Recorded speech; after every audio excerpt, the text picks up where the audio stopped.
ជំរាបសួរបងប្អូនទាំងអស់គ្នានៅថ្ងៃនេះខ្ញុំនឹងមកប្រាប់បងប្អូនពីវិធីនៅក្នុងការធ្វើរូបភាពផលិតផលធម្មតាបែបនេះទៅជារូបដែលមាន background ស្អាតៗបែបនេះអញ្ចឹងក្នុងកម្មវិធី AI ហ្នឹងហើយអញ្ចឹងតោះយើងទៅមើលពីរបៀបធ្វើទាំងអស់គ្នាសម្រាប់បងដែលគាត់លក់ផលិតផលហើយគាត់អត់ចេះកាត់តអ្នកថាអត់ចេះ design ចេះកាត់តផលិតផលអីអញ្ចឹងណាមកប្រើ app នេះគឺលក្ខណៈថាងាយស្រួលហើយទទួលបានរូបថតមើលទៅ professional ស្អាតហ្មងតោះយើងទៅមើលពីរបៀបធ្វើទាំងអស់គ្នាអញ្ចឹងដើម្បីទទួលបានរូបថតដែលមាន background ស្អាតអញ្ចឹងដំបូងបងប្អូនត្រូវការ download កម្មវិធីមួយឈ្មោះថា Pocket Cat អញ្ចឹងណាតទៅពី download install ចូលទូរស័ព្ទហើយចុចកន្លែងសញ្ញាបូកនេះមកហើយធ្វើការ add រូប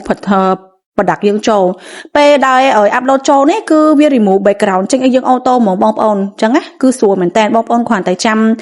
ឲ្យវាដើរបន្តិចទៅបន្ទាប់ពីនេះអាចចាប់ចុចពីថា go to edit ហ្នឹងហើយបន្ទាប់ពីចុចកន្លែង go to edit ហ្នឹងហើយវានឹង load ឲ្យយើងជ្រើសរើស background ហ្មងបងប្អូនទាំងអស់គ្នាហ្នឹងហើយជំរឿវានឹង load ឲ្យនិយាយទៅគឺច្រើន option មែនតើ background គឺមានតាំងពីនៅដើមឈើនៅមាត់សមុទ្រនៅអីអញ្ចឹងណានិយាយទៅបងប្អូនគ្រាន់តែមើលឲ្យបងប្អូនពេញចិត្តស្រឡាញ់ជាមួយនឹង background មួយណាហើយយើងគ្រាន់តែចុច select យកនៅលើ background ហ្នឹងទៅគឺរួចរាល់ជាការស្រេចហ្មងនេះបងប្អូនទាំងអស់គ្នាប៉ុណ្ណឹងហើយចុចនៅកន្លែងសញ្ញាព្រួយនេះទៅដើម្បីធ្វើការ download អញ្ចឹងណាអូខេបន្ទាប់ពីចុចកន្លែងនឹងហើយមកដល់ហើយនេះចុចសញ្ញា save នេះប៉ុណ្្នឹងហើយបងប្អូនបន្ទាប់មករូបរបស់យើងនឹងរួចរាល់ហើយវានឹង save auto ចូលទៅក្នុង gallery កន្លែង photo របស់យើងអញ្ចឹងណាចង់សម្រាប់អ្នកដែលគាត់លក់អីវ៉ាន់ online អីអញ្ចឹងគឺមិនបាច់ហត់នៅក្នុងការ design product អីទៀតទេប្រើតែ app នេះគឺ ហ្មងចាអរគុណបងប្អូនទាំងអស់គ្នា